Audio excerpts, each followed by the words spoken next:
Okay, let's start. I have Elm test watching any changes made to the files, so if I run this command, it should run the test, and as we can see here, we have 3 failing tests, and these tests corresponds to these 3 tests here.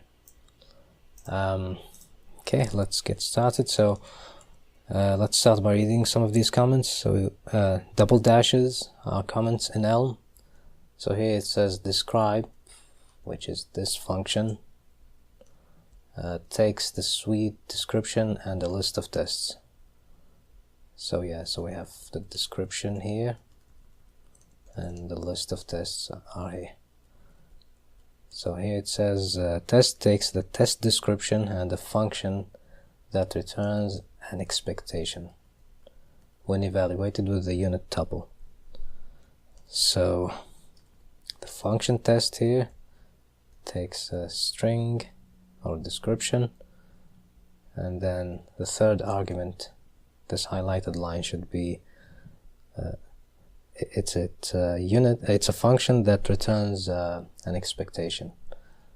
So let's read the description first. It says expect.true, which is this function, test for a true value. So we need to replace this placeholder text. So if I say true, save the file, yeah, we can see we got one of these tests passing. Alright, let's take another look at this line here. This is an anonymous function because we have this backslash. It's kind of bears some resemblance to the lambda letter. So this is basically a function with no name, and it takes this unit tuple as an input, and the return value is this whole thing. The next test says that this operator, the backpipe I think it's called, calls the function on the left with the argument on the right, and can be used to avoid some parentheses. So yeah, we can see this operator here, and this line now has, it got rid of the parentheses here. So this is another way of saying the same thing. So we are basically passing this whole function as an argument to the test function. Okay, so it says expect.equal test for equality. So in other words, what's the thing that's equal to true? It's only true, right? Alright, we got 2 of them passing. I'm wondering if I can get rid of these parentheses. Yeah, that seems okay. How about these 2? That's also fine. Alright, now we're gonna look at the forward pipe, which I think it's very similar to the pipe if you are using bash shell or any shell when you want to pass the output of one command to another. I think this is very similar to that operator. So here it says expect not equal test for inequality.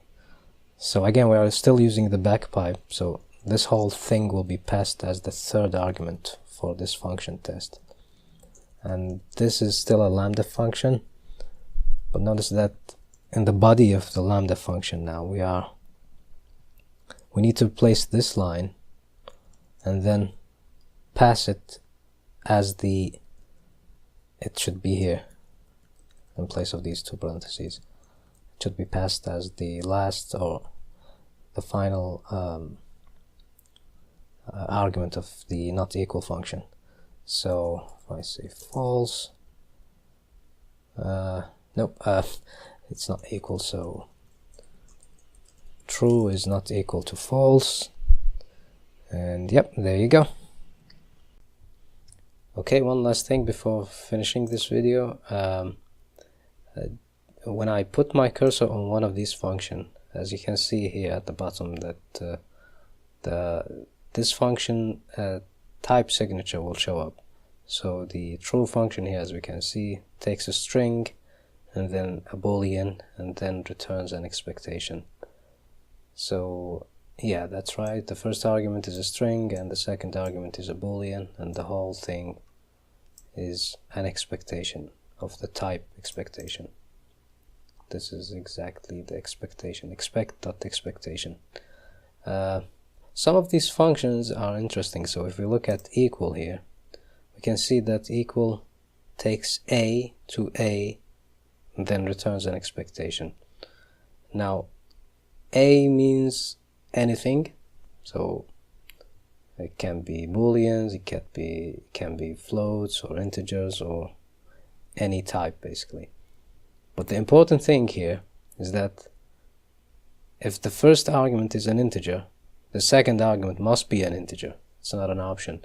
So if as you can see, we have two booleans. So if I delete this one and say 1, for instance, everything will blow up, because the compiler will complain and it will show us this error message that says function equal is expecting the second argument to be boolean, but it got a number instead. So these type of errors won't be they'll be caught during compilation before even running the code. So on the other hand, if we try the same thing using JavaScript, vanilla JavaScript for example, so if I say true equals 1, that's true. I'm sure if we can say double equal, that's false. But the important thing here is that this runs. On the other hand, the compiler will complain until you fix your types. So get your types right, I guess. So yeah, here you go. So this is it for the first cons.